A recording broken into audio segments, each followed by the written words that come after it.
Fala galera, chegamos ao último episódio da minissérie O Primeiro Natal.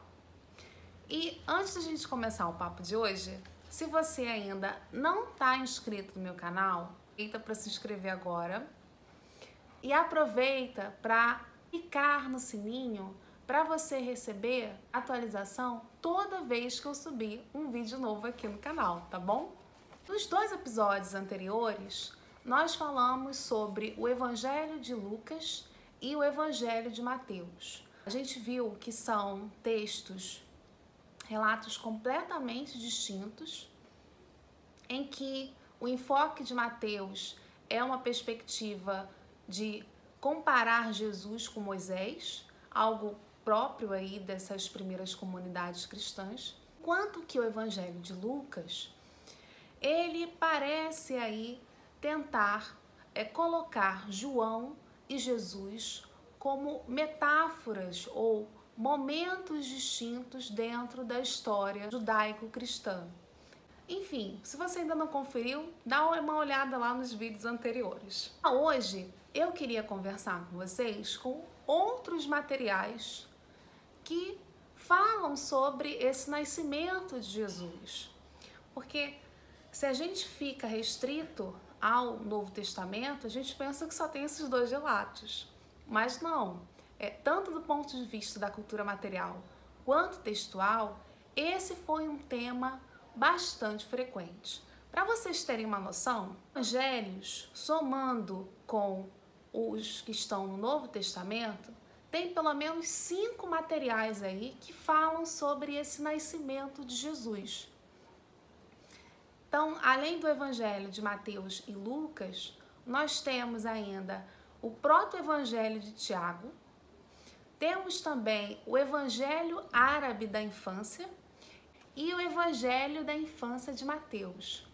Esses 5 evangelhos, para vocês terem uma noção, os mais tardios são o Evangelho árabe da infância e o Evangelho da infância de Mateus. Eles são comumente ali datados por volta do século VIII. Alguns autores até arrastam por século V, mas a melhor datação aí, ela já é mais tardia mesmo, tá? E que trabalham com harmonizações dos relatos presentes no Evangelho de Mateus, no Evangelho de Lucas e no proto-evangelho de Tiago. Isso significa dizer que, para além dos textos, dos evangelhos que estão no Novo Testamento, a documentação mais antiga que fala sobre o nascimento de Jesus é o proto-evangelho de Tiago. É um documento datado do século II. Alguns autores até datam a partir do século III. Porém, quando a gente olha para a ampla menção que a patrística faz sobre esse proto-evangelho de Tiago, a gente consegue ali estar datando ele mesmo por final do século II. Para vocês terem uma noção, Clemente de Alexandria, Justino Marte, Orígenes, entre outros, vão estar mencionando esse proto-evangelho de Tiago. Então, para a gente poder estar entendendo essas narrativas de nascimento e como elas foram recepcionadas, é de suma importância a gente ler esse material. E não para por aí. O proto-evangelho de Tiago, ele também é de suma importância a sua leitura para que possamos aí compreender os impactos que ele vai ter tanto para os cristianismos do Ocidente quanto para os cristianismos do Oriente. Além disso, ele também é um material de relevância dentro desse, que eu vou chamar aqui de Islã primitivo, que, para quem não sabe, o Corão é um material que mais cita Jesus e Maria fora desse ambiente aí cristão. Então, a gente tem aí N motivos para ler, para estudar o proto-evangelho de Tiago. Além disso, o proto-evangelho de Tiago, ele parece já ser o início de uma harmonização entre as narrativas presentes em Mateus e Lucas.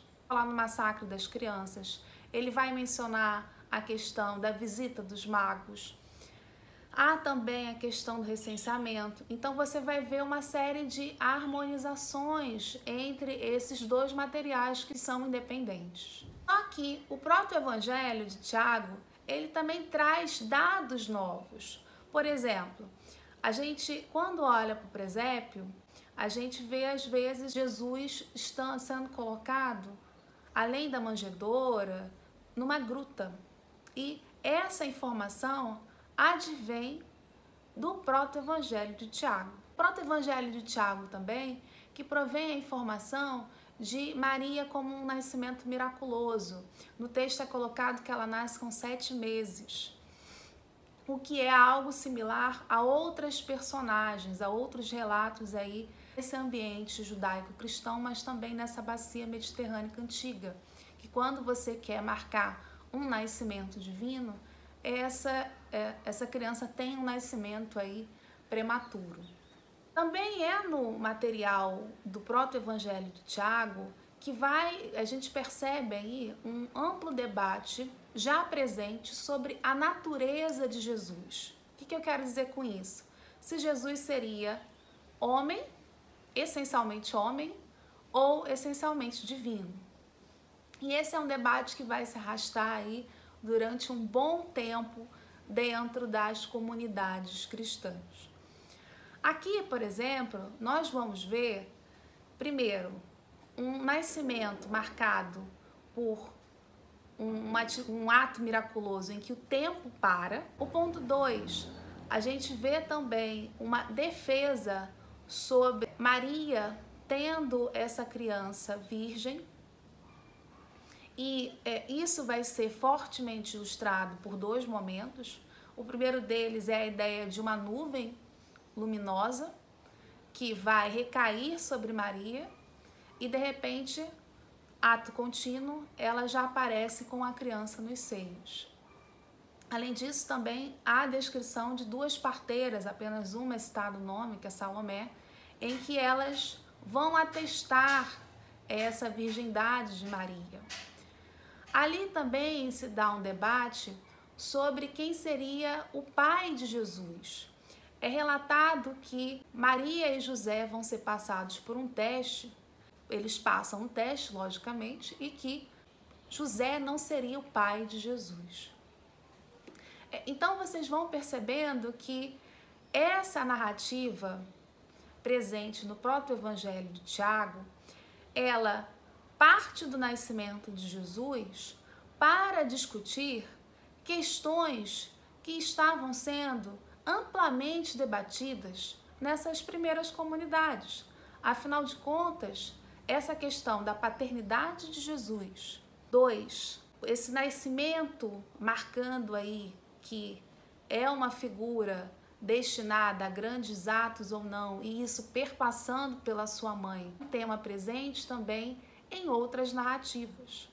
E que algumas comunidades, tal como a que produziu o proto-evangelho de Tiago, que produziu o evangelho de Lucas e o evangelho de Mateus, parecem se preocupar de forma a demonstrar que, já no nascimento, por atos miraculosos, pela sua ascendência, Jesus estaria demonstrando que ele seria o Messias. Essa questão, ela parece ser continuada quando a gente olha a cultura material, que é uma outra documentação riquíssima para se falar sobre essas narrativas de nascimento. E eu digo isso porque já no século III nós vamos ter uma série de iconografias, tanto em catacumbas quanto em sarcófagos, sendo produzidas. Para vocês terem uma noção, esse foi, se não o terceiro, o 4º tema mais frequente nesses ambientes funerários. Além disso, a gente também vai encontrar nas igrejas, nas primeiras igrejas, ou melhor, nos primeiros batistérios, também a presença de Maria com o menino Jesus, recebendo esses magos, né, tendo a adoração dos magos. Então, é uma temática extremamente comum a esses primeiros cristãos. E esse nascimento, né, quando ele é representado, ele sempre vai estar acompanhado de uma estrela. Ela é de suma importância nessas narrativas, ou seja, em alguns casos, como aparece em alguns presépios também, essa nuvem luminosa. Por quê? Elas marcam aí a ideia de destino. Então, a figura que nasceu, essa figura que está, essa personagem que está recebendo a visita dos magos, é uma figura importante, porque a estrela, sua estrela de nascimento, já está marcando isso. E isso não é restrito a Jesus, nem muito menos a esse ambiente judaico, cristão. Quando a gente vai olhar amuletos mágicos, o uso dessa estrela em ambientes da bacia mediterrânea antiga como um todo, a gente vai ver uma ampla atestação. Há esses elementos sendo adicionados, aproveitando da menção feita em Mateus, e também parece dialogar em alguns aspectos com o próprio Evangelho de Tiago, para marcar Jesus iconograficamente era o Messias, esse homem divino, ainda na sua infância. Bem, pessoal, é isso. Eu espero que vocês tenham gostado. Queria agradecer aí quem acompanhou os 3 episódios. Curtam, compartilhem e até a próxima!